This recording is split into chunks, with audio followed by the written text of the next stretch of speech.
Hi, ಎಲ್ರಿಗೂ ನಮಸ್ಕಾರ. ನಾನು ನಿಮ್ಮ ಗುಂಡಪ್ಪ ಸರ್, ಯಶಸ್ಸು ತರಬೇತಿ ಸಂಸ್ಥೆ ಕಲಬುರಗಿ. ಸೊ ಬಹಳ ದಿವಸಗಳ ನಂತರ ಮತ್ತೆ ಯೂಟ್ಯೂಬ್ ಕ್ಲಾಸ್ಗೆ ಎಲ್ರಿಗೂ ಸ್ವಾಗತ. ಸೊ ಕೋವಿಡ್-19 ಒಂದು ವೈರಸ್ನ ಕಾರಣಾಂತರಗಳಿಂದ ಕೆಲವು ದಿನಗಳ ಕಾಲ ಕ್ಲಾಸಸ್ಗಳು ಮಾಡೋದಕ್ಕೆ ಆಗಿದ್ದಿಲ್ಲ. ಇನ್ಮೇಲಿಂದ ನಿಮಗೆ ಕ್ಲಾಸ್ಗಳು ಹಾಗೆ ಬರ್ತಾನೆ ಇರುತ್ತೆ. ಸೊ ಇವತ್ತಿನ ದಿವಸ ನಾನು ಆಹಾರ ಮತ್ತು ಅದರ ಘಟಕಗಳು ಟಾಪಿಕ್ ಬಗ್ಗೆ ಡಿಸ್ಕಸ್ ಮಾಡ್ತಾ ಇದ್ದೀನಿ. ಈ ಟಾಪಿಕ್ ಮೇಲೆ ಎಕ್ಸಾಮ್ಗಳಲ್ಲಿ 1 ಅಥವಾ 2 ಪ್ರಶ್ನೆಗಳು ಬರುವ ಸಾಧ್ಯತೆ ಹೆಚ್ಚಾಗಿರುತ್ತದೆ. ಹಾಗಾಗಿ ಇವತ್ತಿನ ದಿವಸ ಈ ಟಾಪಿಕ್ನಲ್ಲಿ ನಾನು ಯಾವ ಒಂದು ಕಂಟೆಂಟ್ ಬಗ್ಗೆ ಫೋಕಸ್ ಮಾಡ್ತಾ ಇದ್ದೀನಿ ಅನ್ನೋದು ತಿಳ್ಕೊಳ್ಳೋಣ. ಸೊ ಟಾಪಿಕ್ ಬಂದ್ಬಿಟ್ಟು ಆಹಾರ ಮತ್ತು ಅದರ ಘಟಕಗಳು,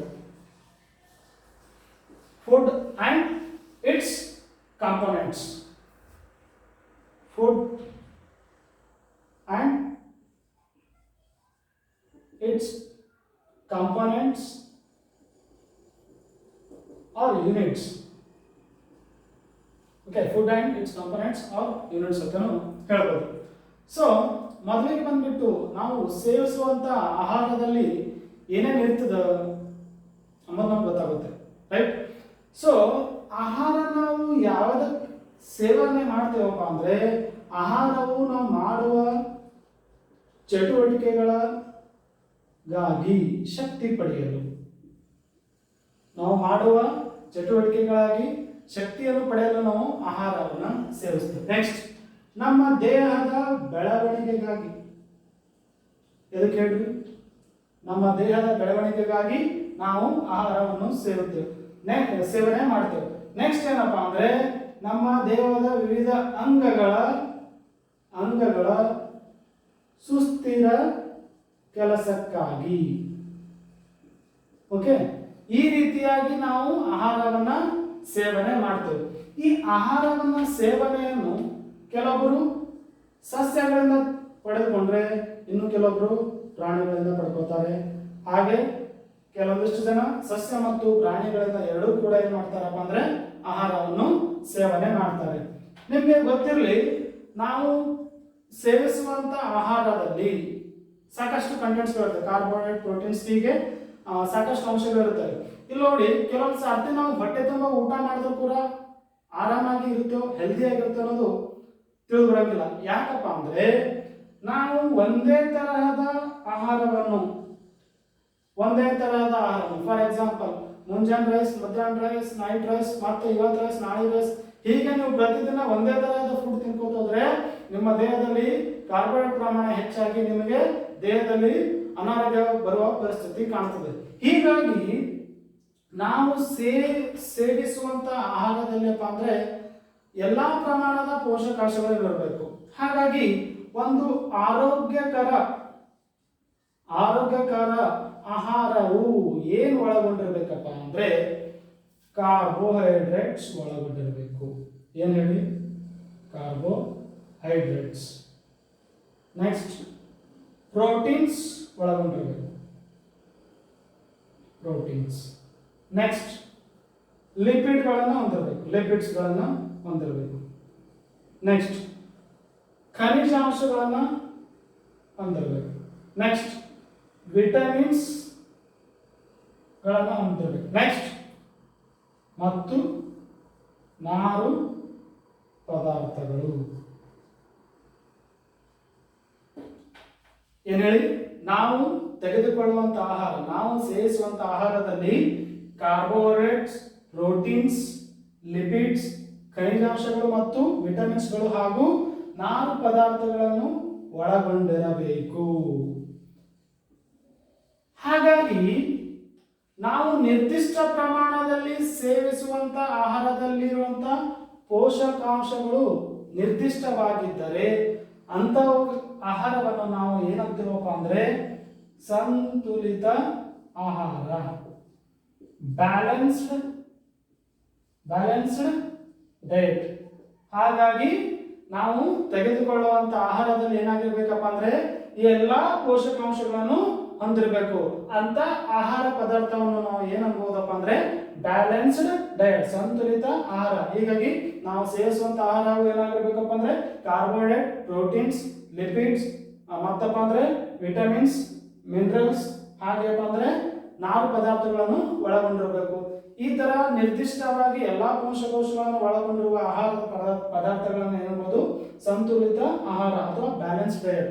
ನಾವು ಈ ರೀತಿ ನಮ್ಮ ಜೀವನದಲ್ಲಿ ಆಹಾರ ಸೇವನೆ ಮಾಡ್ತಾ ಇದ್ರೆ ನಮಗೆ ವಯಸ್ಸಾದರೂ ಕೂಡ ಯಾವುದೇ ಒಂದು ಡೆಫಿಷಿಯನ್ಸಿ ಡಿಸೀಸ್ಗಳು, ನ್ಯೂನತೆ ರೋಗಗಳು ಬರುವ ಸಾಧ್ಯತೆ ಕಡಿಮೆ ಆಗಿರುತ್ತದೆ. ಒಬ್ಬ ವ್ಯಕ್ತಿಯು ಹೆಲ್ದಿ ಆಗಿರಲು ತಾನು ದಿನನಿತ್ಯದಲ್ಲಿ ಯಾವ ತರ ತನ್ನ ಊಟದ ವ್ಯವಸ್ಥೆಯನ್ನು ಮಾಡ್ಕೊಂಡಿರ್ಬೇಕಪ್ಪ ಅಂದ್ರೆ ಅದು ಹೇಗಿರ್ಬೇಕಪ್ಪ ಅಂದ್ರೆ ಸಂತುಲಿತ ಆಹಾರ ಹೊಂದಿರಬೇಕು. ಹಾಗಾಗಿ ಇವಾಗ ನೆಕ್ಸ್ಟ್ ಬಂದ್ಬಿಟ್ಟು ಆಹಾರವನ್ನು ನಾವು ಯಾವ ರೀತಿ ವಿಂಗಡಣೆ ಮಾಡುತ್ತೇವಪ್ಪ ಅಂದ್ರೆ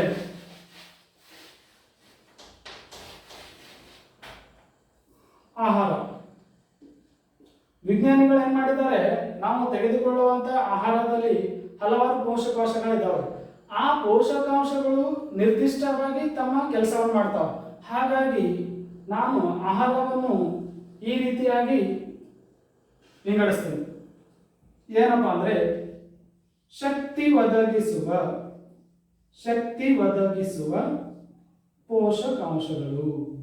ಏನೇಳಿ? ಶಕ್ತಿ ಒದಗಿಸುವ ಪೋಷಕಾಂಶಗಳು. ನೆಕ್ಸ್ಟ್ ಬಂದ್ಬಿಟ್ಟು ದೇಹ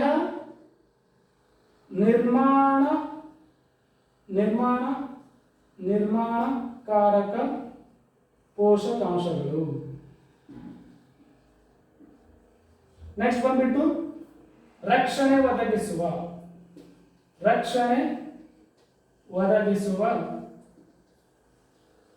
ಪೋಷಕಾಂಶಗಳು. ಏನೇಳಿ? ನಾವು ಸೇವಿಸುವಂತ ಆಹಾರದಲ್ಲಿ ಜ್ಞಾನಿಗಳು ಏನ್ ಮಾಡಿದಾರಪ್ಪ ಅಂದ್ರೆ ಆಹಾರದಲ್ಲಿರುವ ವಿವಿಧ ರೀತಿಯ ಪೋಷಕಾಂಶಗಳ ಕರ್ತವ್ಯ, ಅವುಗಳ ಕೆಲಸದ ಮೇಲೆ ಏನ್ ಮಾಡಿದಾರಪ್ಪ ಅಂದ್ರೆ ಬೇರೆ ರೀತಿಯಲ್ಲಿ ವಿಂಗಡಣೆ ಮಾಡಿದ್ದಾರೆ. ಕೆಲವು ಪೋಷಕಾಂಶಗಳನ್ನ ಶಕ್ತಿ ಒದಗಿಸುವ ಅಂತ ಹೇಳಿದ್ದಾರೆ, ಕೆಲವು ಪೋಷಕಾಂಶಗಳನ್ನ ದೇಹ ನಿರ್ಮಾಣಕಾರಕಗಳನ್ನ ಹೇಳಿದ್ದಾರೆ, ಇನ್ನು ಕೆಲವು ಪೋಷಕಾಂಶಗಳನ್ನ ಏನ್ ಹೇಳಿದಾರಪ್ಪ ಅಂದ್ರೆ ಇವು ನಮ್ಮ ದೇಹಕ್ಕೆ ರಕ್ಷಣೆಯನ್ನು ಒದಗಿಸುತ್ತೆ ಅಂತ ಹೇಳಿದ್ದಾರೆ. ಹಾಗಾಗಿ ನಾವು ತೆಗೆದುಕೊಳ್ಳುವ ಆಹಾರ ಪದಾರ್ಥಗಳಲ್ಲಿ ಶಕ್ತಿ ಒದಗಿಸುವ ಪೋಷಕಾಂಶಗಳು ಯಾವುವು ಅಂದ್ರೆ ಕಾರ್ಬೋಹೈಡ್ರೇಟ್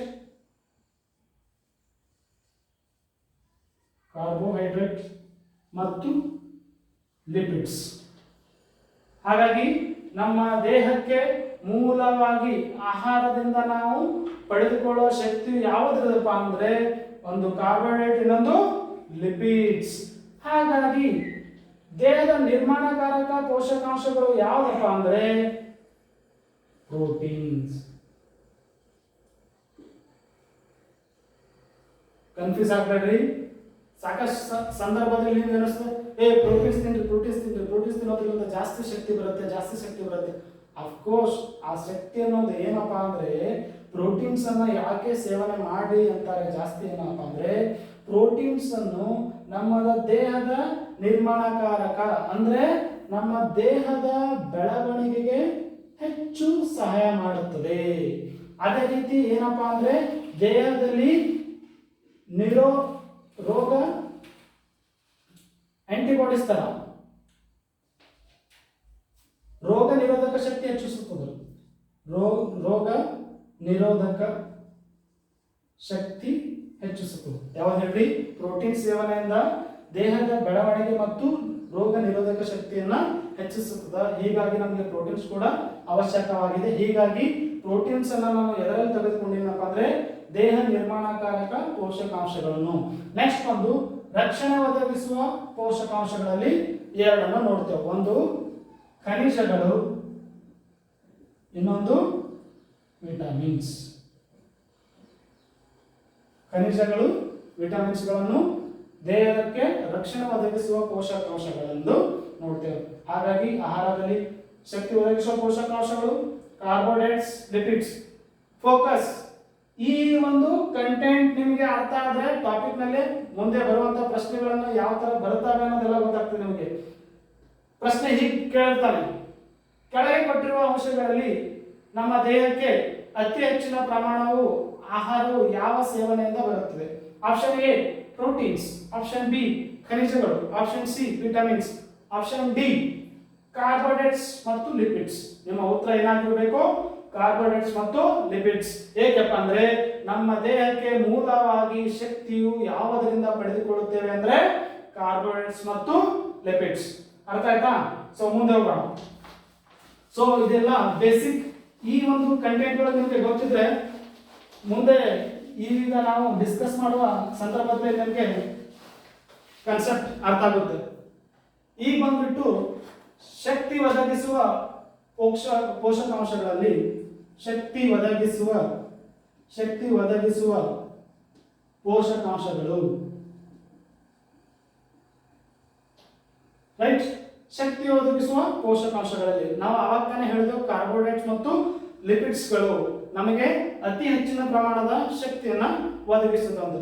ನೋಡ್ರಿ, ನಾವು ಮಾಡುವಂತ ಕೆಲಸದಲ್ಲಿ ಎಲ್ಲಾ ಚಟುವಟಿಕೆಗಳಿಗೆ ನಮಗೆ ಏನ್ ಬೇಕು? ಶಕ್ತಿ ಬೇಕು. ನೆನಪಿರ್ಲಿ, ನಾವು ನಿದ್ದೆ ಮಾಡ್ಬೇಕಾದ್ರೂ ಕೂಡ ನಮ್ಗೆ ಶಕ್ತಿಯ ಇಂಪಾರ್ಟೆಂಟ್ ಇದೆ. ಹೊಟ್ಟೆಗೆ ರಾತ್ರಿ ಊಟ ಮಾಡಿಲ್ಲಪ್ಪ ಅಂದ್ರೆ ನೋಡಿ ಜಲ್ದಿ ನಿದ್ದೆ ತಂಗಿಲ್ಲ. ದಟ್ ಮೀನ್ಸ್ ನಮಗೆ ಶಕ್ತಿಯ ಅವಶ್ಯಕತೆ ಇದೆ, ನಮ್ಮ ದೇಹಕ್ಕೆ ಎನರ್ಜಿಯ ಅವಶ್ಯಕತೆ ಇದೆ. ಯಾವಾಗ ಬಾಡಿನಲ್ಲಿ ಕಂಪ್ಲೀಟ್ ಆಗಿ ಎನರ್ಜಿ ಇರುತ್ತೆ, ಒಳ್ಳೆಯ ಹೆಲ್ದಿ ಬಾಡಿ ಇರುತ್ತೆ, ಅವಾಗ ತಾನೇ ನಿಮಗೆ ರಾತ್ರಿ ಮಲಗೋಕೆ ಜಲ್ದಿ ನಿದ್ದೆ ಹತ್ತದ.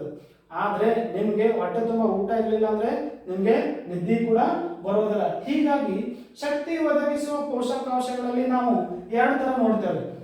ಆಕಾರಗಳೆಂದರೆ ರೈಟ್, ಸಕ್ಕರೆ, ಬೆಲ್ಲ, ಏಕದಳ ಧಾನ್ಯಗಳು ಮತ್ತು ಆಲೂಗಡ್ಡೆ.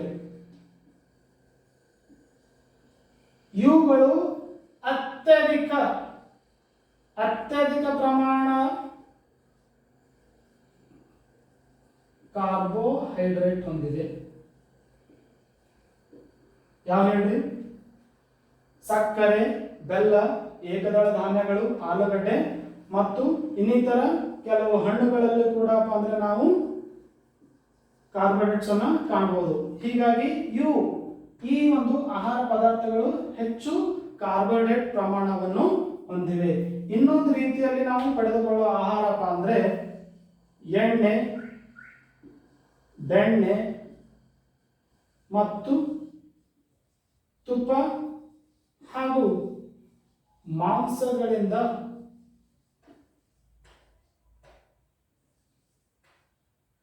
ಕೊಬ್ಬು ಕೂಡ ಬರುತ್ತೆ.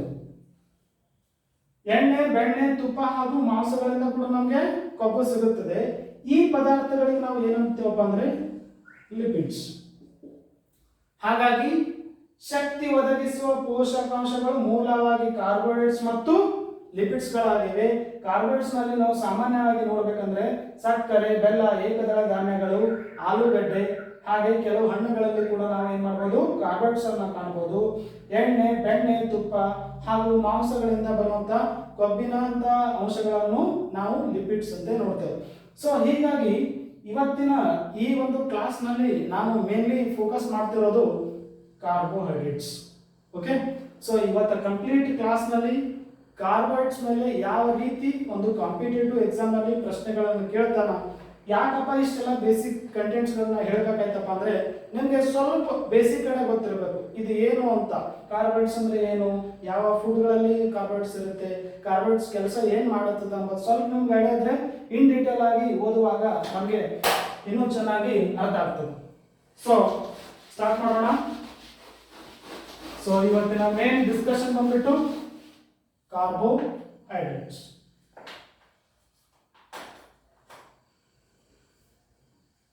ಕಾರ್ಬೋಹೈಡ್ರೇಟ್ಸ್ ಏನು ಕಾರ್ಬೋಹೈಡ್ರೇಟ್ಸ್ಗಳು? ಕಾರ್ಬೋಹೈಡ್ರೇಟ್ಸ್ಗಳು ಒಂದು ರೀತಿ ಇವನು ಸಾಮಾನ್ಯ ಸಕ್ಕರೆಗಳು. ಇವಕ್ಕೇನಂತಾರಪ್ಪ ಅಂದ್ರೆ ಸಾಮಾನ್ಯವಾಗಿ ಸಕ್ಕರೆಗಳು ಅಥವಾ ಸ್ಯಾಕರೈಡ್ಸ್ ಅಂತಾರೆ. ಏನೇನು ಕಾರ್ಬೋಹೈಡ್ರೇಟ್ಸ್ ಸಾಮಾನ್ಯವಾಗಿ ಸಕ್ಕರೆಗಳು ಅಥವಾ ಸ್ಯಾಕರೈಡ್ಸ್ ಅನ್ನುತ್ತಾರೆ.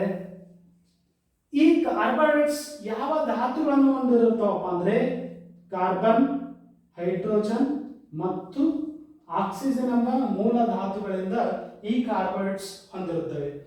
ಯಾವ ಪ್ರಮಾಣದಲ್ಲಿ ಅನುಪಾತದಲ್ಲಿ ಅಂದ್ರೆ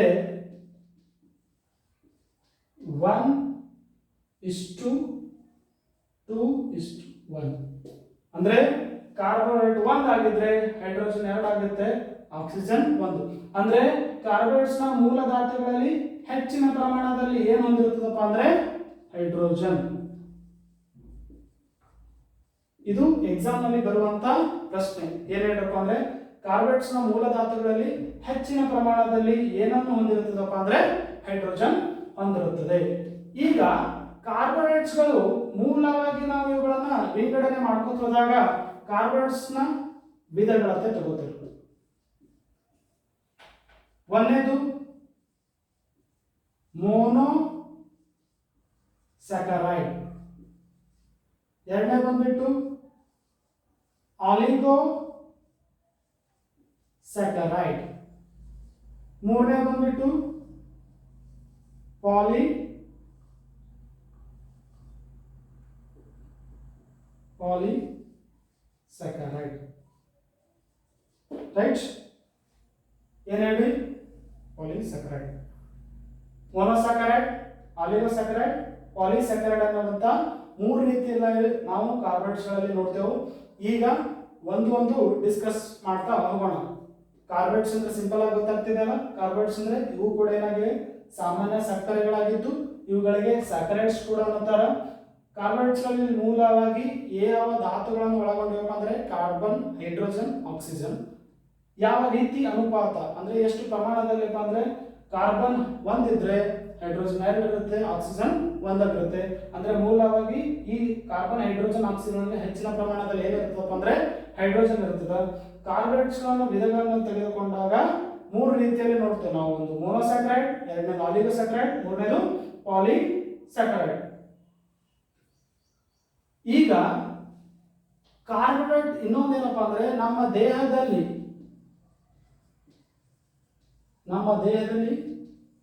ಬಿಡುಗಡೆ ಆಗುವ ಅತ್ಯಧಿಕ ಶಕ್ತಿ ಕಾರ್ಬೋಹೈಡ್ರೇಟ್ಸ್ ನಿಂದಲೇ. ಏನ್ ಇಂಪಾರ್ಟೆಂಟ್ ಹೇಳ್ರಿ? ನಮ್ಮ ದೇಹದಲ್ಲಿ ಅತಿ ಹೆಚ್ಚು ಶಕ್ತಿ ಏನಾದ್ರೂ ಬಿಡುಗಡೆ ಆಗ್ತಿದೆಯಪ್ಪ ಅಂದ್ರೆ ಯಾರಲ್ಲಿಂದಪ್ಪ ಅಂದ್ರೆ ಕಾರ್ಬೋಹೈಡ್ರೇಟ್ಸ್. ಇನ್ನು ಮುಂದೆ ಡೀಟೇಲ್ ಓದುವಾಗ ನಿಮ್ಗೆ ಗೊತ್ತಾಗುತ್ತೆ. ಸೊ ಈಗ ಒಂದೊಂದನ್ನ ಡಿಸ್ಕಸ್ ಮಾಡ್ತಾ ಹೋಗ್ತಿದ್ದೀನಿ.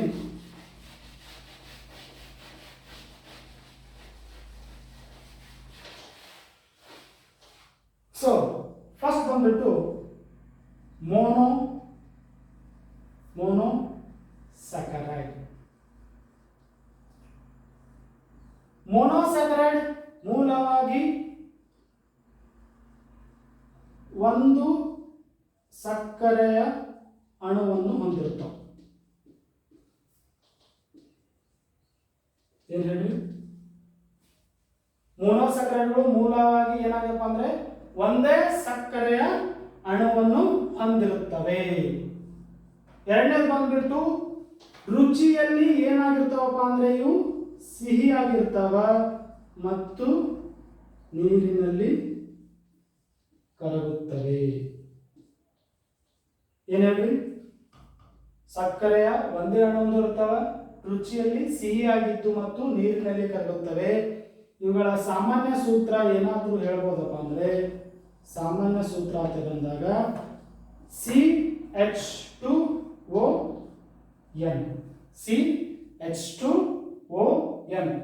ಮೊನೊಸ್ಯಾಕರೈಡ್ಗಳನ್ನ ಮೂಲವಾಗಿ ಸಕ್ಕರೆ ಅಣು ರುಚಿಯಲ್ಲಿ ಸಿಹಿಯಾಗಿದ್ದು ನೀರಿನಲ್ಲಿ ಕರಗುತ್ತವೆ. ಸಾಮಾನ್ಯ ಸೂತ್ರ CH2ON ಎಂದು ಹೇಳಿದಾಗ ಮೊನೊಸ್ಯಾಕರೈಡ್ ನಲ್ಲಿ ಮತ್ತೆ ನಾವು ಏನ್ ತಗೋಬೋದಪ್ಪ ಅಂದ್ರೆ ಈ ಗ್ಲೂಕೋಸ್, ಫ್ರಕ್ಟೋಸ್ ಮತ್ತು ಗ್ಯಾಲಕ್ಟೋಸ್ ಇವುಗಳು ಮೊನೊಸೆಕ್ರೈಡ್ಗೆ ಉದಾಹರಣೆಗಳಾಗಿವೆ. ಏನ್ ಹೇಳ್ರಿ? Glucose, fructose, ಗ್ಯಾಲಕ್ಟೋಸ್ಗಳು ಏನಾಗಿವೆ? ಮೊನೊಸೆಕ್ರೈಡ್ಗಳಿಗೆ ಉದಾಹರಣೆ ಆಗಿವೆ. ಇನ್ನೊಂದು ಇಂಪಾರ್ಟೆಂಟ್ ಪಾಯಿಂಟ್ ಬಂದಂತ ಪ್ರಶ್ನೆ ಏನಪ್ಪಾ ಅಂದ್ರೆ 6 ಕಾರ್ಬನ್ ಧಾತುಗಳು ಹೊಂದಿರುವ ಕಾರ್ಬೋಹೈಡ್ರೇಟ್ಸ್ಗಳನ್ನ ಅಥವಾ ಸಕ್ಕರೆಗಳನ್ನ ಏನಂತಾರಪ್ಪ ಅಂದ್ರೆ ಹೆಕ್ಸೋಸ್ ಶುಗರ್. ಏನ್ ಹೇಳಿ? 6 ಕಾರ್ಬನ್ ಧಾತುಗಳನ್ನು ಹೊಂದಿರುವ ಸಕ್ಕರೆಯನ್ನು ಏನಂತಾರಪ್ಪ ಅಂದ್ರೆ ಹೆಕ್ಸೋಸ್ ಶುಗರ್. ಎಕ್ಸಾಮ್ ನಲ್ಲಿ ಬಂದಿರುವಂತ ಪ್ರಶ್ನೆ. ಫೋಕಸ್. 6 ಕಾರ್ಬನ್ ಹೊಂದಿರುವ ಧಾತುಗಳನ್ನು ಹೊಂದಿರುವಂತಹ ಸಕ್ಕರೆಯನ್ನು ಏನಂತಾರಪ್ಪ ಅಂದ್ರೆ ಹೆಕ್ಸೋಸ್ ಶುಗರ್. ಹಾಗಾಗಿ ಇವುಗಳಿಗೆ ಉದಾಹರಣೆ ಏನು? Glucose, fructose, galactose. ಇವುಗಳು ಎಲ್ಲವಪ್ಪ ಅಂದ್ರೆ 6 ಕಾರ್ಬನ್ ಅಣುಗಳನ್ನು ಹೊಂದಿರುತ್ತದೆ. C6H12O6. Very very important. ಏನ್ ಹೇಳಿ? C6H12O6. ಇವುಗಳು ಹೆಕ್ಸೋಸ್ ಶುಗರ್ಗಳಾಗಿವೆ. ಯಾವ ಹೇಳ್ರಿ? Glucose, fructose, galactose. ಯಾಕಂದ್ರೆ ಇವುಗಳಲ್ಲಿ ಕಾರ್ಬನ್ ಅಣುಗಳು ಎಷ್ಟು ಹೊಂದಿದೆವಪ್ಪ ಅಂದ್ರೆ 6 ಅನ್ನು ಹೊಂದಿವೆ. ಹಾಗಾಗಿ 5 ಕಾರ್ಬನ್ ಧಾತುಗಳನ್ನು ಹೊಂದಿರುವ ಸಕ್ಕರೆಯನ್ನು ನಾನು ಏನು ಅನ್ಬೋದಪ್ಪ ಅಂದ್ರೆ ಪೆಂಟೋಸ್ ಶುಗರ್. ಯಾವ ಶುಗರ್ ಹೇಳ್ರಿ? Pentose sugar. ಇವುಗಳಿಗೆ ಉದಾಹರಣೆ ಏನಪ್ಪ ಅಂದ್ರೆ ರೈಬೋಸ್. ಇನ್ನೊಂದು ಬಂದ್ಬಿಟ್ಟು ಡಿಆಕ್ಸಿ ರೈಬೋಸ್. ಒಂದು ಬಂದ್ಬಿಟ್ಟು ರೈಬೋಸ್, ಇನ್ನೊಂದು ಬಂದ್ಬಿಟ್ಟು ಡಿಆಕ್ಸಿ ರೈಬೋಸ್. ಇವುಗಳಲ್ಲಿ 5 ಕಾರ್ಬನ್ನ ಅಣುಗಳು ಹೊಂದಿರುತ್ತವೆ. ಹಾಗಾಗಿ ರೈಬೋಸ್ ಮತ್ತು ಡಿಆಕ್ಸಿ ರೈಬೋಸ್ ಅನ್ನ ಪೆಂಟೋಸ್ ಅಂದರೆ ಗ್ಲೂಕೋಸ್, ಫ್ರಕ್ಟೋಸ್, ಗ್ಯಾಲಕ್ಟೋಸ್ಗಳನ್ನ ನಾನು ಏನ್ ಅನ್ಬೋದಪ್ಪ ಅಂದ್ರೆ ಹೆಕ್ಸೋಸ್ ಶುಗರ್ ಅನ್ಬೋದು. ಇಲ್ಲೇ ಹೇಳ್ಬಿಡ್ತೇನೆ. ರೈಬೋಸ್ ಏನಾಗಿದೆಯಪ್ಪ ಅಂದ್ರೆ ಇವುಗಳು ಸ್ನಾಯುಗಳನ್ನು ಮಸಲ್ಸ್ ಇವುಗಳನ್ನು ಆಯಾಸ ಆಗದಂತೆ ನೋಡ್ಕೋತಾರೆ. ಆಯಾಸ ಆಗದಂತೆ ಯಾರು ನೋಡ್ಕೋತಾರೆ? ರೈಬೋಸ್. ಮತ್ತೇನ್ ಮಾಡ್ತದಪ್ಪ ಅಂದ್ರೆ ಹೃದಯ ರೋಗಿಗಳಿಗೆ ಬಲವನ್ನು ಕೊಟ್ಟು ಹೃದಯದ ಕಾರ್ಯ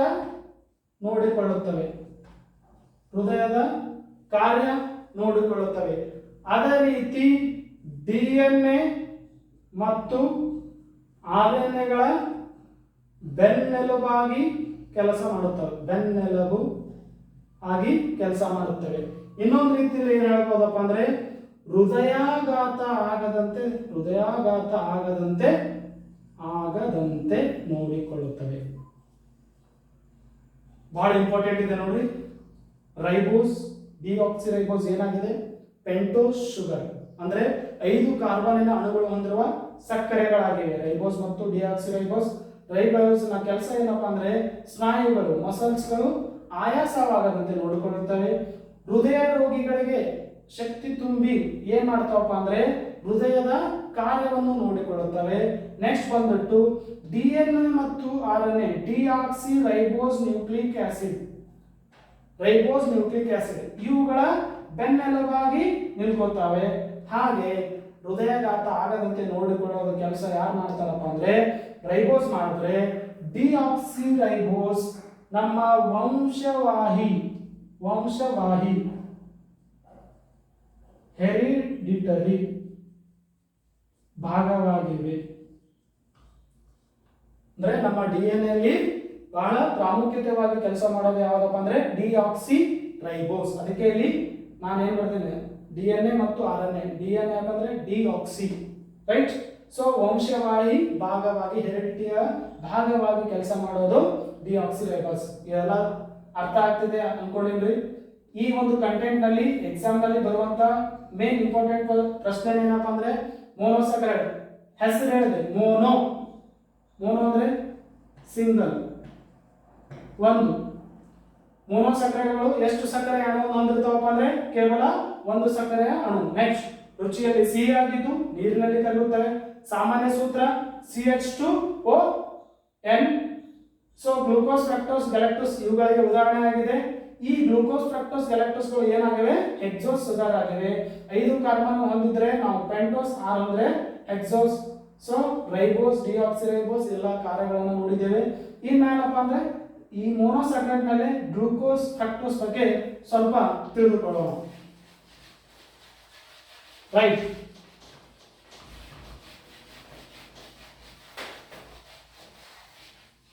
ಸೊ ಮೊನೊಸ್ಯಾಕರೈಡ್ ಮೇಲೆ ಫಸ್ಟ್ ಬಂದ್ಬಿಟ್ಟು ಗ್ಲೂಕೋಸ್. ಗ್ಲೂಕೋಸ್ ಒಂದು ಸರಳ ಸಕ್ಕರೆಯ ಮೊನೊಸ್ಯಾಕರೈಡ್. ಏನಾಗಿದೆ ಹೇಳ್ರಿ? ಗ್ಲೂಕೋಸ್ ಒಂದು ಸರಳ ಸಕ್ಕರೆಯ ಮೊನೊಸ್ಯಾಕರೈಡ್ ಆಗಿದ್ದು ಇದು ಶಕ್ತಿಯ ಮೂಲ ಪ್ರಧಾನವಾಗಿದೆ. ಅಂದ್ರೆ ನಮಗೆ ಗ್ಲೂಕೋಸ್ ಏನಪ್ಪಾ ಅಂದ್ರೆ ಶಕ್ತಿಯ ಮೂಲವಾಗಿದೆ. ಗ್ಲೂಕೋಸ್ ನಮಗೆ ಪ್ರತಿದಿನ ಬೇಕೇ ಬೇಕು. ಗ್ಲೂಕೋಸ್ ಇಲ್ಲ ಅಪ್ಪ ಅಂದ್ರೆ ನಮ್ಮ ಬಾಡಿನಲ್ಲಿ ಕೆಲಸ ಮಾಡುವುದು ಏನಾಗ್ತದಪ್ಪ ಅಂದ್ರೆ ನಿಂತೆ ಹೋಗ್ಬಿಡ್ತದ.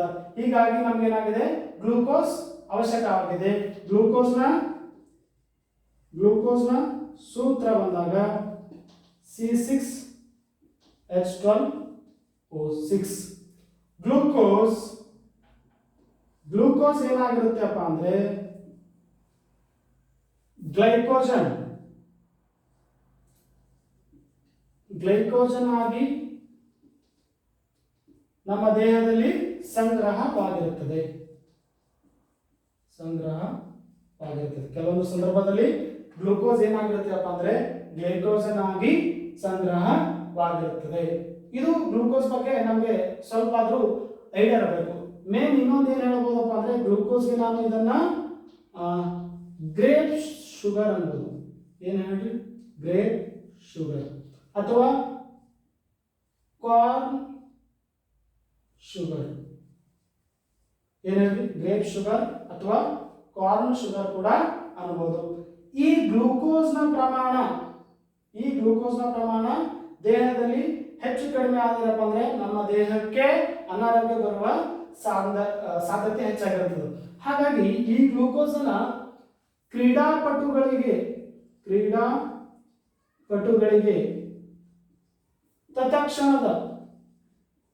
ತತ್ಕ್ಷಣದ ಶಕ್ತಿಗಾಗಿ ಏನ್ ನೀಡ್ತಾರಪ್ಪ ಅಂದ್ರೆ ಗ್ಲೂಕೋಸ್ ನೀಡ್ತಾರೆ. ಏನ್ ಹೇಳಿ? ಕ್ರೀಡಾಪಟುಗಳ ತತ್ಕ್ಷಣದ ಶಕ್ತಿಗಾಗಿ ಏನ್ ನೀಡ್ತಾರಪ್ಪ ಅಂದ್ರೆ ಗ್ಲೂಕೋಸ್ ನೀಡುತ್ತಾರೆ. ನೆಕ್ಸ್ಟ್ ಬಂದ್ಬಿಟ್ಟು ಫ್ರಕ್ಟೋಸ್.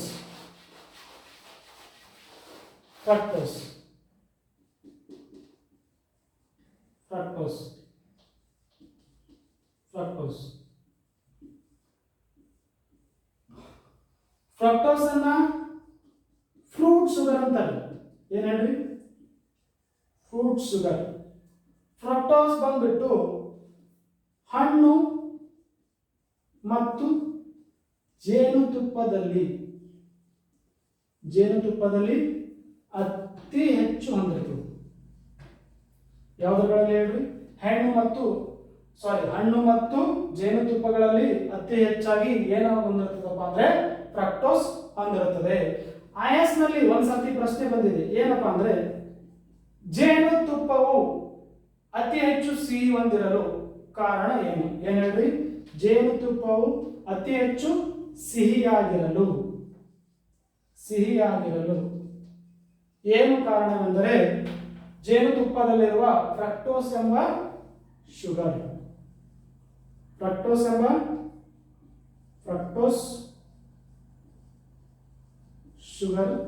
ಇದಕ್ಕೆ ಕಾರಣವಾಗಿದೆ.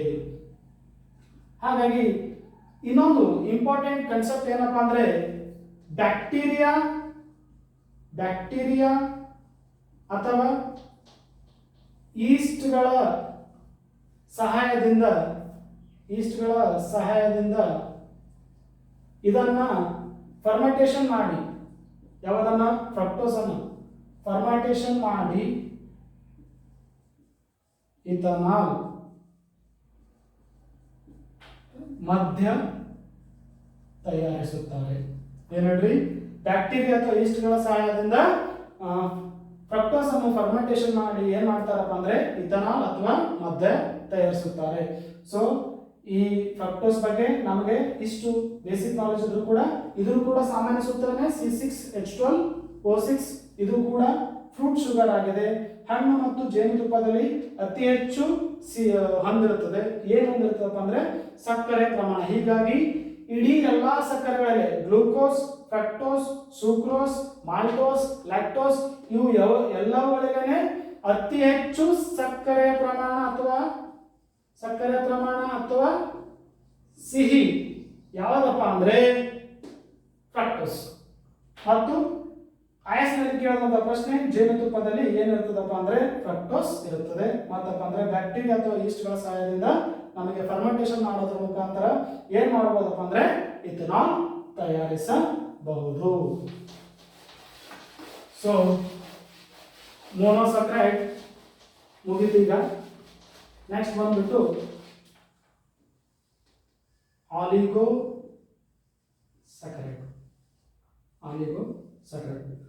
ಆಲಿಗೋಸಕ್ರೈಡ್ಗಳು 2 ರಿಂದ 10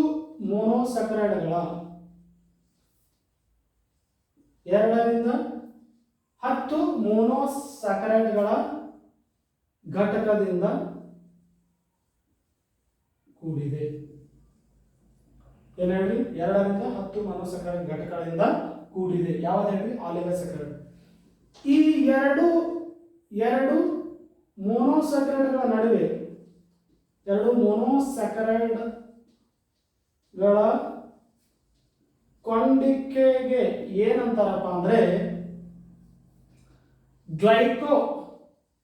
ಗ್ಲೈಕೋಸಿಡಿಕ್ ಬಂಧ.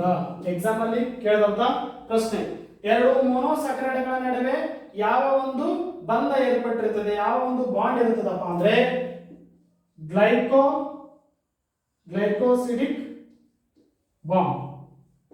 ಇಂಪಾರ್ಟೆಂಟ್ ನೋಡಿ, ಎಕ್ಸಾಮ್ ನಲ್ಲಿ ಕೇಳಿದಂತಹ ಪ್ರಶ್ನೆ, 2 ಮೊನೊಸಕ್ರೈಡ್ಗಳ ನಡುವೆ ಯಾವ ಬಂಧವು ಏರ್ಪಟ್ಟಿರುತ್ತದಪ್ಪ ಅಂದ್ರೆ ಗ್ಲೈಕೋಸಿಡಿಕ್ ಬಾಂಡ್ ಒಳಪಟ್ಟಿರುತ್ತದೆ. ಈ ಒಂದು ಆಲಿಗೋಸಕ್ರೈಡ್ ನಲ್ಲಿ ಈ 2 ಮೊನೊಸಕ್ರೈಡ್ಗಳನ್ನು ಒಳಗೊಂಡಿರುತ್ತವೆ. ಇದು 2 ರಿಂದ 10 ಮೊನೊಸಕ್ರೈಡ್. ನಾನು ಇವುಗಳಲ್ಲಿ ಒಂದು ಡೈಸಕ್ರೈಡ್ ಆಲಿಗೋಸಕ್ರೈಡ್ ಅನ್ನು ತೋರಿಸಲು ಇಷ್ಟಪಡ್ತೀನಿ. ಅದು ಯಾವ್ದಪ್ಪ ಅಂದ್ರೆ ಡೈಸಕರೈಡ್.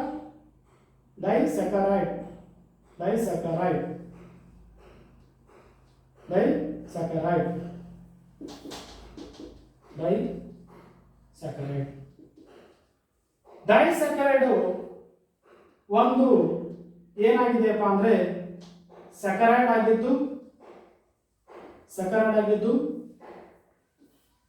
2 ಮೊನೊಸಕ್ರೈಡ್ಗಳನ್ನು ಹೊಂದಿರುತ್ತದೆ. 2 ಮೊನೊಸಕ್ರೈಡ್ಗಳ ಘಟಕದಿಂದ ಉಂಟಾಗುತ್ತದೆ. ತಿಳಿತಾ? ಆಲಿಗೋಸಕ್ರೈಡ್ 2 ರಿಂದ 10 ಮೊನೊಸಕ್ರೈಡ್ಗಳಿಂದ ಘಟಕ. 2 ರಿಂದ 10, 2 ಸಕ್ಕರೆ ಆಗಿರ್ಬೋದು, 3 ಸಕ್ಕರೆ ಅಣು ಆಗಿರ್ಬೋದು, 4 ಸಕ್ಕರೆ ಆಗಿರ್ಬೋದು, ಎಷ್ಟು ಬೇಕಾದಷ್ಟು ಆಗಿರ್ಬೋದು, 2 ರಿಂದ 10ರವರೆಗೆ ಇರ್ತದೆ. ಅಂಥವುಗಳಿಗೆ ಆಲಿಗೋಸಕ್ರೈಡ್ ಅಂತೇವೆ. ಆ 2 ಮೊನೊಸಕ್ರೈಡ್ಗಳ ನಡುವೆ ಯಾವುದೋ ಒಂದು ಬಂಧ ಇರುತ್ತದೆ. ಆ ಬಂಧನೆ ಏನು? Glycosidic bond. ಇದು ಎಕ್ಸಾಮ್ ಅಲ್ಲಿ ಬಂದಂತ ಪ್ರಶ್ನೆ. ನೆಕ್ಸ್ಟ್ ಬಂದ್ಬಿಟ್ಟು ಈ ಆಲಿಗೋಸಕ್ರೈಡ್ ನಲ್ಲಿ ನಾನು ಒಂದು ತೆಗೆದುಕೊಂಡಾಗ ಡೈಸಕ್ರೈಡ್ ಅನ್ನು ತೆಗೆದುಕೊಂಡಿದ್ದೇನೆ. ಈ ಡೈಸಕ್ರೈಡ್ ಎಷ್ಟು ಮೊನೊಸಕ್ರೈಡ್ಗಳನ್ನು ಹೊಂದಿದೆಯಪ್ಪ ಅಂದ್ರೆ 2 ಮೊನೊಸಕ್ರೈಡ್ಗಳ ಘಟಕಗಳಿಂದ ಡೈಸಕ್ರೈಡ್ ಆಗಿದೆ. ಈ ಡೈಸಕ್ರೈಡ್ ಕೂಡ ರುಚಿಯಲ್ಲಿ ಏನಾಗಿವೆ ಅಪ್ಪ ಅಂದ್ರೆ ಸಿಹಿ ಆಗಿವೆ. ಇವುಗಳ ನೀರಿನಲ್ಲಿ ಕರಗುತ್ತವೆ. ರುಚಿಯಲ್ಲಿ ಸಿಹಿ ಆಗಿದ್ದು ನೀರಿನಲ್ಲಿ ಕರಗುತ್ತವೆ. ಇನ್ ಡೀಟೇಲ್ ಆಗಿ ಈ ಡೈಸಕ್ರೈಡ್ಸ್ ಬಗ್ಗೆ ನಾನು ಈಗ ಡಿಸ್ಕಸ್ ಮಾಡ್ತೀನಿ. ಎಕ್ಸಾಮ್ ನಲ್ಲಿ ಬಂದಂತಹ ಪ್ರಶ್ನೆಗಳು ಮೇನ್ ಈ ಟಾಪಿಕ್ಸ್ ನಲ್ಲಿ ಇವಾಗ ಸ್ವಲ್ಪ ಹೆಚ್ಚು ಸ್ಟಾರ್ಟ್ ಆಗ್ತದ್ರಿ. ಈ ಟಾಪಿಕ್ಸ್ ನಲ್ಲಿ ಸಾಕಷ್ಟು ಅಂಶಗಳು ನಮಗೆ ಗೊತ್ತಿರಬೇಕಾದಂತ ಅಂಶಗಳಿದ್ದಾವೆ. ಎಕ್ಸಾಮ್ ನಲ್ಲಿ ಬರುವಂತಹ ಪ್ರಶ್ನೆಗಳು ಕೆಲವೊಂದು ಮಾತ್ರ ಇದ್ದಾವೆ. ಅವುಗಳು ಬಂದಾಗ ಎಕ್ಸಾಮ್ ನಲ್ಲಿ ಬಂದಂತಹ ಕ್ವಶನ್ಗಳು ಏನಾದರೂ ಇದ್ರೆ ಹೆಚ್ಚು ಫೋಕಸ್ ಮಾಡ್ತಾ ಇರ್ತೀನಿ.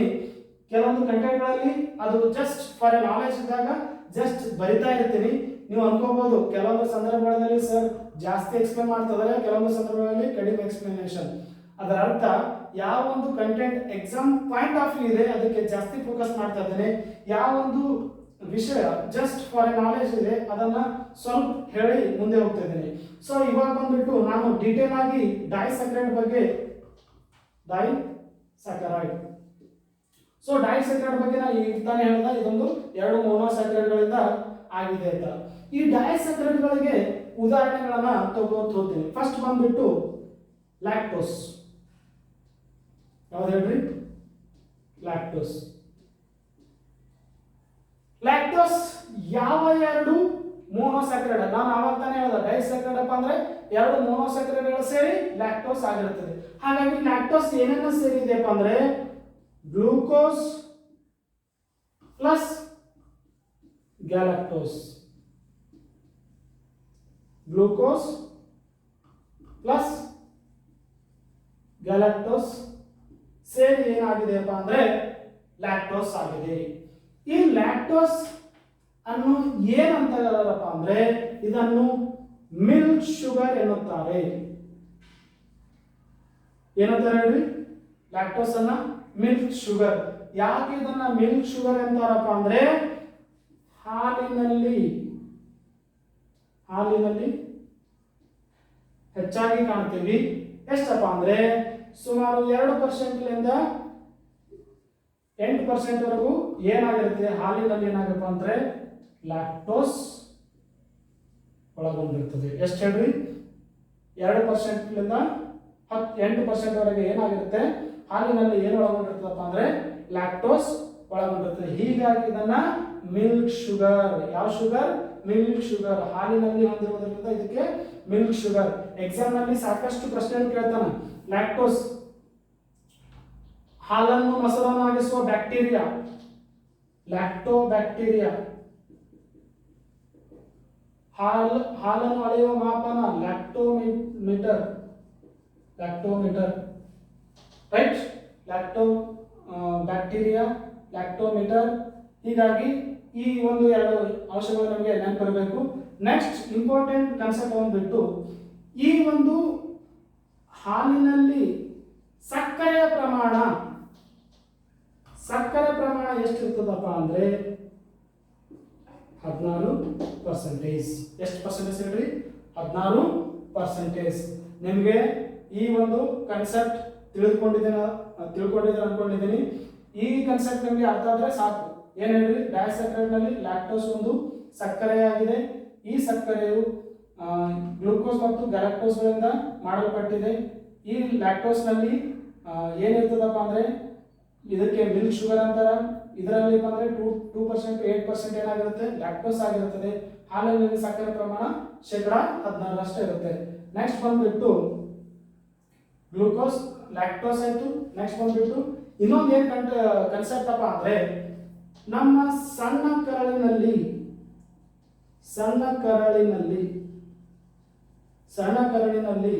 ಕೆಲವೊಂದು ಗ್ರಂಥಿಗಳಿರ್ತಾವ. ಆ ಗ್ರಂಥಿಗಳಲ್ಲಿ ಏನಾಗ್ತದಪ್ಪ ಅಂದ್ರೆ ಲ್ಯಾಕ್ಟೇಸ್ ಎಂಬ ಕಿಣ್ವ ಇರ್ತದ. ಈ ಲ್ಯಾಕ್ಟೇಸ್ ಕಿಣ್ವ ಏನ್ ಮಾಡ್ತದಪ್ಪ ಅಂದ್ರೆ ಲ್ಯಾಕ್ಟೋಸ್ ಅನ್ನು ಗ್ಲೂಕೋಸ್ ಆಗಿ ಪರಿವರ್ತನೆ ಮಾಡ್ತದೆ. ಏನ್ ಹೇಳ್ರಿ?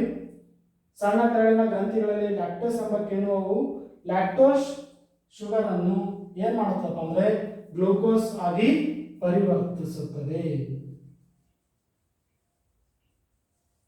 ರೈಟ್? ಅರ್ಥ ಆಯ್ತಾ? ನೆಕ್ಸ್ಟ್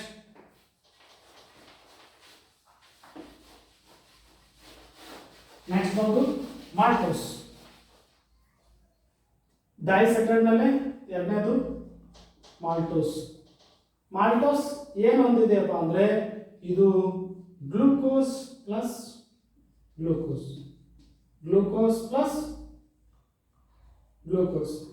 2 ಮೊನೊಸ್ಯಾಕರೈಡ್ ಏನದಪ್ಪ ಅಂದ್ರೆ ಮಾಲ್ಟೋಸ್ ಯಾವ 2 ಮೊನೊಸ್ಯಾಕರೈಡ್ಗಳಿಂದ ಮಾಡಲ್ಪಟ್ಟಿದೆ ಅಥವಾ ಒಳಗೊಂಡಿದೆಪ್ಪ ಅಂದ್ರೆ ಗ್ಲೂಕೋಸ್ ಪ್ಲಸ್ ಗ್ಲೂಕೋಸ್. ಈ ಒಂದು ಮಾಲ್ಟೋಸ್ ಅನ್ನ ಏನಂತಾರಪ್ಪ ಅಂದ್ರೆ ಮಾಲ್ಟ್ ಶುಗರ್ ಏನಂತಾರಪ್ಪ ಅಂದ್ರೆ ಅದಕ್ಕೆ ಮಾಲ್ಟ್ ಶುಗರ್. ಈ ಮಾಲ್ಟ್ ಶುಗರ್ ಅಥವಾ ಮಾಲ್ಟೋಸ್ ಅನ್ನೋದು ಯಾವ ಒಂದು ಪದಾರ್ಥಗಳಲ್ಲಿ ಹೆಚ್ಚಾಗಿ ಕಾಣಬಹುದಪ್ಪ ಅಂದ್ರೆ ನಾವು ಬಾರ್ಲಿ ಒಂದು ತರಹದ ಗೋಧಿಯ ತಳಿನೇ ಆಗಿದೆ, ರೈಟ್. ಬಾರ್ಲಿ ಒಂದು ರೀತಿಯ ಗೋಧಿಯ ತಳಿನೇ ಆಗಿದೆ. ಬಾರ್ಲಿ ಮತ್ತು ಮೊಳಕೆ ಕಾಳುಗಳಲ್ಲಿ ಹೆಚ್ಚಾಗಿ ಏನು ಕಾಣಬಹುದಪ್ಪ ಅಂದ್ರೆ ಮಾಲ್ಟೋಸ್ ಕಾಣಬಹುದು, ರೈಟ್. ಈ ಮಾಲ್ಟೋಸ್ ಸಹಾಯದಿಂದ ಏನ್ ಮಾಡಬಹುದಪ್ಪ ಅಂದ್ರೆ ನಾವು ಬಿಸ್ಕೆಟ್ಗಳನ್ನು ತಯಾರು ಮಾಡಿರ್ತಾರೆ. ಎರಡು ಬಿಸ್ಕೆಟ್ಗಳ ಮಧ್ಯೆ ಮಾಲ್ಟೋಸ್ ಸೇರಿಸಿ ಕ್ರ್ಯಾಕರ್ ಬಿಸ್ಕೆಟ್ಗಳನ್ನ ತಯಾರು ಮಾಡ್ತಾರೆ. ಏನೇನ್ರಿ, ಎರಡು ಬಿಸ್ಕೆಟ್ಗಳ ಮಧ್ಯೆ ಮಾಲ್ಟೋಸ್ ಬಳಸಿ ಏನ್ ಮಾಡ್ತಾರಪ್ಪ ಅಂದ್ರೆ ಕ್ರ್ಯಾಕರ್ ಬಿಸ್ಕೆಟ್ಗಳನ್ನ ತಯಾರು ಮಾಡ್ತಾರ. ಇನ್ನೊಂದು ಇಂಪಾರ್ಟೆಂಟ್ ಏನಪ್ಪಾ ಅಂದ್ರೆ ಈ ಬಾರ್ಲಿಯಿಂದ ಮಾಲ್ಟೋಸ್ ತಯಾರಿಸಿ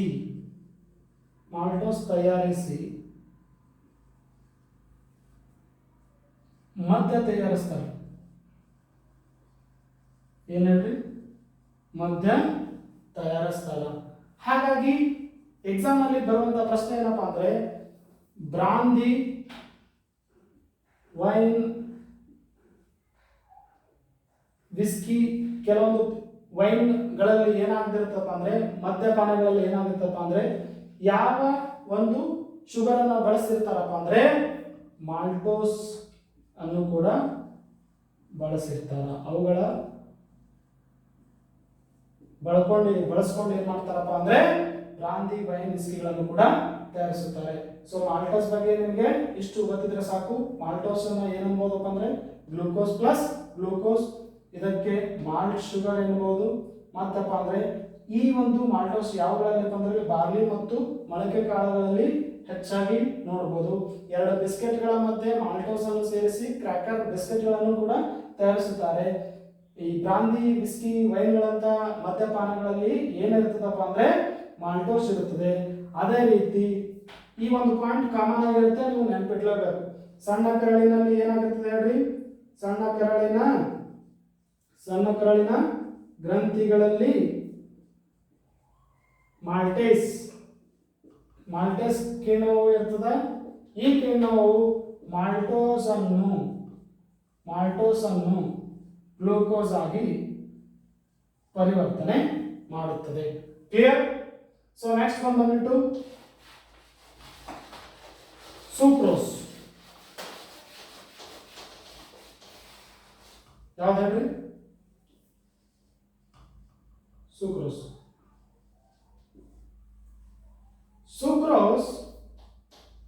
ಏನಾಗಿದೆಪ್ಪ ಅಂದ್ರೆ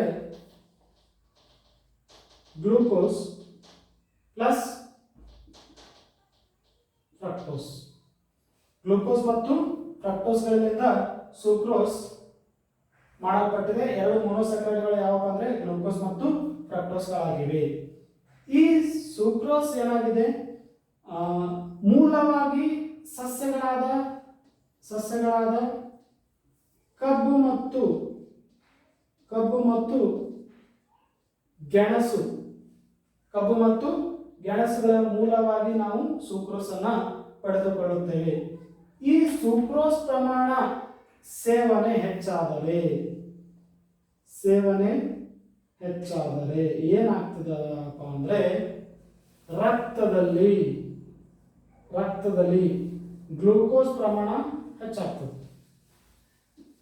ಗ್ಲೂಕೋಸ್ ಹೆಚ್ಚಾಗಿ ಮಧುಮೇಹ ಬರುವ ಸಾಧ್ಯತೆ ಇರುತ್ತದೆ. ಏನ್ ಹೇಳ್ರಿ, ಡಯಾಬಿಟಿಸ್. ಯಾವ ಒಬ್ಬ ವ್ಯಕ್ತಿಯು ಸುಕ್ರೋಸ್ ಪ್ರಮಾಣವನ್ನು ಹೆಚ್ಚಾಗಿ ಸೇವನೆ ಮಾಡ್ತಿದ್ದನಪ್ಪ ಅಂದ್ರೆ ಅವನ ರಕ್ತದಲ್ಲಿ ಗ್ಲೂಕೋಸ್ ಪ್ರಮಾಣ ಹೆಚ್ಚಾಗಿ ಆ ವ್ಯಕ್ತಿಯು ಡಯಾಬಿಟಿಸ್, ಮಧುಮೇಹ ಕಾಯಿಲೆಯಿಂದ ಬರಳುವ ಸಾಧ್ಯತೆ ಹೆಚ್ಚಾಗಿರ್ತದೆ. ಇನ್ನೊಂದನಪ್ಪ ಅಂದ್ರೆ ಎಕ್ಸಾಮ್ ನಲ್ಲಿ ಕೇಳಿದಂತ ಪ್ರಶ್ನೆಗಳನ್ನಪ್ಪ ಅಂದ್ರೆ ಸುಕ್ರೋಸ್ ಅನ್ನ ಏನಂತಾರಪ್ಪ ಅಂದ್ರೆ ಇದನ್ನ ಟೇಬಲ್ ಶುಗರ್ನು ಅಂತಾರೆ ಇದಕ್ಕೆ. ಮತ್ತಪ್ಪ ಅಂದರೆ ಕಾಮನ್ ಶುಗರ್, ಮತ್ತಪ್ಪ ಅಂದರೆ ಮನೆ ಸಕ್ಕರೆ, ರೈಟ್, ಮನೆ ಸಕ್ಕರೆ ಅಥವಾ ಕಾಮನ್ ಶುಗರ್ ಕೂಡ ಇದನ್ನ ಅಂತಾರೆ. ಹೀಗಾಗಿ ಈ ಒಂದು ಸುಕ್ರೋಸ್ ಪ್ರಮಾಣವು ಕೂಡ ನಾವು ಅತಿ ಕಂಟ್ರೋಲ್ ಆಗಿ ಡೈಜೆಸ್ಟ್ ಅನ್ನ ಮಾಡ್ಕೋಬೇಕು. ಇನ್ನೊಂದು, ಈ ಸುಕ್ರೋಸ್ ಸೆಂಟ್ ಸಣ್ಣ ಕರಳಿನಲ್ಲಿ ಏನಿರ್ತದಪ್ಪ ಅಂದ್ರೆ ಸಣ್ಣ ಕರಳಿನ ಗ್ರಂಥಿಯಲ್ಲಿ ಸುಕ್ರೇಸ್ ಎಂಬ ಕಿಣ್ವ ಇರ್ತದ. ಇದು ಏನ್ ಮಾಡ್ತದ, ಸುಕ್ರೋಸ್ ಅನ್ನು ಗ್ಲೂಕೋಸ್ ಆಗಿ ಪರಿವರ್ತನೆ ಮಾಡುತ್ತೆ, ರೈಟ್. ಹೀಗೆಪ್ಪ ಅಂದ್ರೆ ನಾವು ಸೇವಿಸುವಂತ ಆಹಾರ ಪದಾರ್ಥಗಳಾದ ಯಾವುದೇ ಒಂದು ಆಹಾರ ಪದಾರ್ಥಗಳಾಗಿರಲಿ ಅವುಗಳಲ್ಲಿ ಮೇನ್ ಆಗಿ ಈ ಮೊನೊಸಕರೈಡ್ನಲ್ಲಿರುವಂತಹ ಅಂಶಗಳು ಗ್ಲೂಕೋಸ್, ಫ್ರಕ್ಟೋಸ್, ಗ್ಯಾಲಕ್ಟೋಸ್, ಸುಕ್ರೋಸ್ಗಳು ಇವೆಲ್ಲವೂ ಮೂಲವಾಗಿ ಸಕ್ಕರೆಯ ಒಂದು ಅಂಶಗಳಾಗಿವೆ. ಸೊ ಇವತ್ತಿನ ಈ ಒಂದು ಕ್ಲಾಸ್ನಲ್ಲಿ ಈ ಎಲ್ಲ ಕಂಟೆಂಟ್ ಬಗ್ಗೆ ನಿಮಗೆ ಚೆನ್ನಾಗಿ ತಿಳಿದಿದೆ ಅನ್ಕೊಂಡಿದ್ದೀನಿ. ಸೊ ಈ ಕ್ಲಾಸ್ನಲ್ಲಿ ಏನಾದರೂ ಡೌಟ್ ಇದ್ರೆ ಕೆಳಗಡೆ ಕಮೆಂಟ್ಸ್ನಲ್ಲಿ ಹಾಕಿರಿ. ಈ ಒಂದು ಕಂಟೆಂಟ್ ನಮಗೆ ಗೊತ್ತಾಗಿಲ್ಲ ಅಂತ ನಾನು ನಿಮಗೆ ಆ ಕಮೆಂಟ್ಸ್ ಮುಖಾಂತರನೇ ತಿಳಿಸೋಕ್ಕೆ ಇಷ್ಟಪಡ್ತೀನಿ. ಇದ್ದಿಲ್ಲಪ್ಪ ಅಂದರೆ ನೆಕ್ಸ್ಟ್ ಕ್ಲಾಸ್ನಲ್ಲಿ ನಿಮಗೆ ಇನ್ನೂ ಚೆನ್ನಾಗಿ ಡೀಟೇಲ್ ಆಗಿ ತಿಳಿಸೋಕ್ಕೆ ಇಷ್ಟಪಡ್ತೀನಿ. ಈ ಒಂದು ಕ್ಲಾಸ್ ನಿಮಗೆ ಇಷ್ಟವಾಗ್ತಿದ್ದರೆ ಈ ಒಂದು ವಿಡಿಯೋವನ್ನು ಲೈಕ್ ಮಾಡಿ, ನಮ್ಮ ಚಾನಲ್ನ ಸಬ್ಸ್ಕ್ರೈಬ್ ಮಾಡಿ, ಹಾಗೆ ಶೇರ್ ಮಾಡಿ. ಧನ್ಯವಾದಗಳು.